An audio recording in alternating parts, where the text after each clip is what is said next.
All right, after our downpours and soaking rain from this morning, some gusty winds, this is sort of like round two. We had a little intermission with some drier air that temporarily worked in. Once this line moves through, which is actually ahead of the cold front, then the severe weather threat will pass. But the bigger threat was this morning. This could still produce an isolated wind damage report, some small hail, but right now there's no active warnings. But you'll see the activity right along the 81 corridor. This is a cell that came, this whole line came out of West Virginia. So you can see some of the wet roadways there outside of Stanton along I-81, both north and southbound. Road spray certainly. We'll zoom in a little closer. We'll start up in Rockingham County. Some heavier thunderstorms in progress here from Harrisonburg, point south just to the east of Bridgewater and down toward Grottoes. And then we'll go back into Augusta County. You can see the cell that's over Stanton, some moderate to heavy rain, some additional flashes of lightning that continues through southern Augusta County too. So down I-81 down toward Greenville and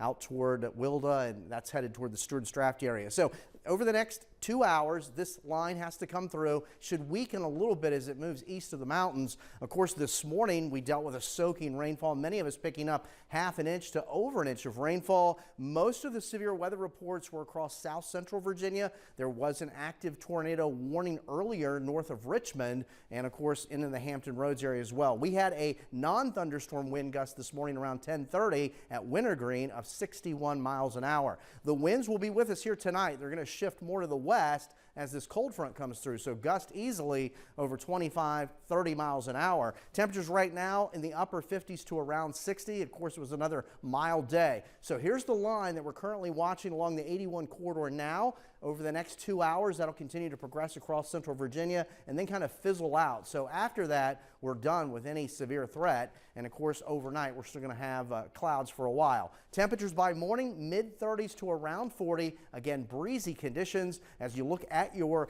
Thursday, we'll have numbers chillier, mid-40s to near 50 for daytime highs, but it'll feel like it's in the 30s with those winds gusting over 25, 35 miles an hour and much stronger along the higher ridge tops of the Blue Ridge. So a chilly day on Thursday, a lot more seasonable on Friday, and right now the weekend looks seasonable as well with temperatures in the 50s. So still along the East Coast right now, there's still an active tornado watch box for areas like the Outer Banks of North Carolina. The main low is back over Michigan, and this brought snow through portions of the Central Plains states, still producing some snow across the upper Midwest. As that lifts up into Canada and the cold front comes through, high pressure will start to build in tomorrow, but we're going to have those gusty winds to contend with. You can see some of the colder air on the back side of the system, and that's our temporary cool down for tomorrow. So we'll start the morning in the 30s to around 40, a chilly afternoon, mid-40s to around 50, a much colder start on Friday with temperatures in the upper 20s and low 30s, partly sunny skies on Friday, a milder afternoon with temperatures mid-50s to around 60.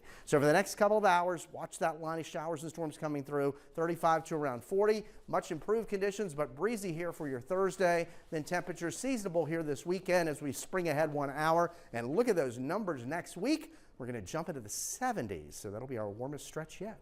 All right, Eric, thank you. Well, it's